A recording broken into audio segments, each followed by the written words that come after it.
Hello and welcome to my Yu-Gi-Oh channel. Today we're looking at the final cards that have been introduced within Animation Chronicles. Penguin Sword is an equipped spell card with the effect it can only be equipped to a penguin monster. You can only use the third effect of this card's name once per turn. 1. The equipped monster gains 800 attack. 2. When the equipped monster inflicts battle damage to your opponent, you can return one card your opponent controls to their hand. And 3. If a face-up card your opponent controls leaves the field by the effect of a penguin card and it is returned to the hand or banished, negate the effects of that card, as well as the activated effects and effects on the field of monsters with the same original name until the end of the next turn. Now, I remember this actually from the anime. This was back when the Noah's Ark section of Yu-Gi-Oh! Battle City came about within the tournament. This is used by Krunk, who was the financial assistant and was a massive fan of penguins as a kid. He always loved counting them, he loved figures, and those were his two passions, both the finance as a finance director and growing up in a situation where his parents both led very successful careers and left him very much to his own devices. This initially within that only had the one effect where it would equip to a penguin monster and boost its attack points by 800 points. So that's actually in keeping with the first part of the effect. The secondary effect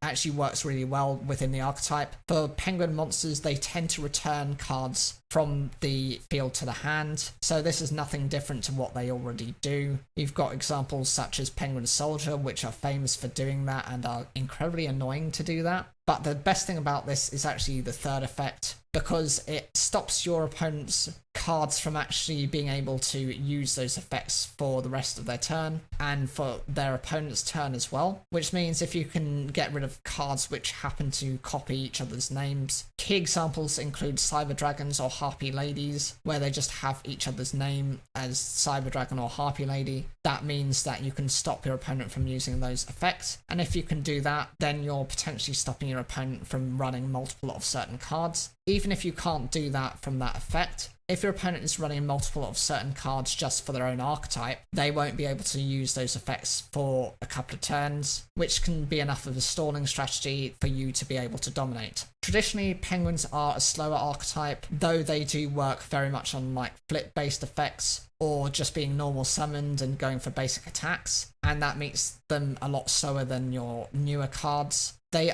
have enough offense with cards such as this to be a credible enough threat. Definitely something I wouldn't sleep on, and I hope in the future they might get some specific non-anime based, support. Summon Storm is a normal spell card with the effect you can only use the second effect of this card's name once per turn. 1. Pay 800 life points, special summon one level 6 or lower wind attribute monster from your hand. And 2. During your main phase, except the turn in which this card was sent to the graveyard, you can banish this card from your graveyard and special summon one level 4 or lower wind monster from your hand. I love the design of this card, and I would argue it's a wind attribute version of Ultimate Offering, but it is only a normal spell card versus that was a continuous track card, which actually happens to still be banned to this day and has been banned for more than 10 years. This has the ability to special summon twice, really, with its effect. First time, it does cost you 800 life points, but it's for a level 6 or lower wind attribute. That means, depending on what archetype you're running, there are so many versions of this you can actually use. Flunderies is the new archetype that's very popular. You've got Harpy Ladies, and you've got various other cards such as Dragunity that benefit from this. They're all wind attributes. They can just special summon, and then you go into normal summon, and then you get your combos off from that. The secondary ability, just by banishing this, you get a level 4 or lower monster. Yes, I know this is a little bit weaker and more restrictive than the first part of the effect, but that's fine, because at least you're able to special summon something else and then maybe go into an Xyz play, a Synchro play, or tribute off this monster for another effect monster if you want to. This is definitely a card I can consider being a staple within certain archetypes, and definitely something I wouldn't sleep on. And the final card is Toy Parade. This is a normal spell card, which is always treated as a Frightful card. The effect is you can only use one effect among the first and second effects of this card's name once per turn. 1. Target one dart monster you control. That was special summoned from the extra deck this turn. You can only declare attacks with that monster. Also, each time it destroys a monster in battle and sends it to the graveyard, it can attack again in a row. And 2, if you control a fairy type monster, you can banish this card from your graveyard to add one level 4 or lower dart attribute monster from your graveyard to your hand. For the first effect, yes, I know this works only specifically for the Fright for archetype and therefore for the Fluffles as well. So this is Sora's deck, if you know from Yu-Gi-Oh! 5. This is fine because the extra deck monsters are quite powerful themselves. And to be able to rid all of your opponent's monsters if they can successfully destroy them means you can clear your opponent's field.